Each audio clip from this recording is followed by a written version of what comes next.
So the modern technique for performing tonsil surgery is what we call an intracapsular technique. So if you have large tonsils in the back of the throat, we use something called a coblator. It's like a long pen, and we very precisely shave down really all of the tonsil. At the base of the tonsil, there's a thin skin lining called a capsule. We aim to leave that behind, but get rid of all of the tonsil. That acts like a dressing. It protects the muscles underneath, so the pain and recovery are quicker and with a much lower chance of bleeding afterwards. The adenoids are made of the same substance as the tonsils, but they're actually at the back of the nose. So if we look in the mouth and we see the dangly bit at the back of the throat, it's called the uvula. If you go behind and up slightly, that's where the adenoids sit. So to take adenoids out, we go through the mouth and we go up and behind that uvula to again take the adenoids out. And there are really two methods. You can either use the coblation like tonsils or something called suction diathermy. They're very equivalent and both work very well to get rid of all of that adenoid tissue.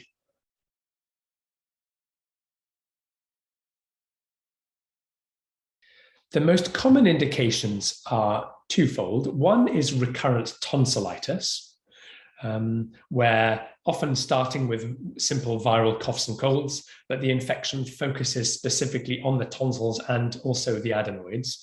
And it causes a high temperature, a very sore throat, and often requiring antibiotics to resolve. If this is happening numerous times, then the children can be quite unwell, but also the quality of life impact is significant. And at that point, we may consider surgery due to recurrent infections.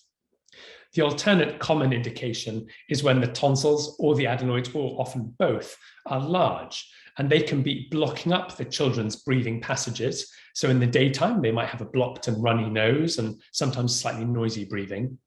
Quite often then when those children fall asleep, and when we fall asleep, the muscles in the throat go a little bit floppy and the airway is narrowed a little bit. And the bulk of the tonsils and the adenoids can be blocking up the breathing passages, causing quite bad snoring, sometimes difficulty work of breathing, sometimes even stopping, gasping episodes, and quite often sweating. If that was fairly persistent, then also that's a common indication for considering surgery to the tonsils and the adenoids.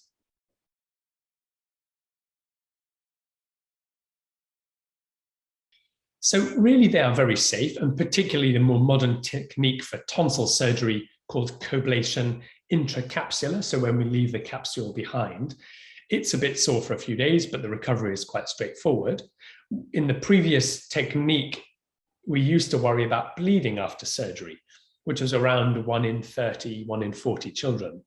Now with the modern technique, that risk is much lower. It's in the order of 10 times lower, and in fact, probably lower than that.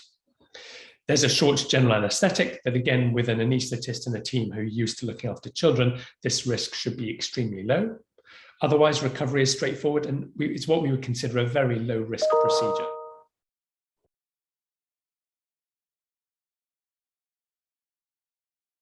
So like many things, the recovery is somewhat variable. I would say the average is around 5 or 6 days, really, for children to get back fully to normal. Usually it's the pain, the throat pain, which is the worst part, and it's equivalent to a fairly bad viral sore throat. But all children would have Calpol and Nurofen to take regularly, at least for a few days, really until they're feeling more comfortable. Occasionally, children may take up to a week or so, although it's unusual to be any longer than that. And some children bounce back extremely fast and are even back at school after 3 or 4 days with very minor symptoms and very minor pain.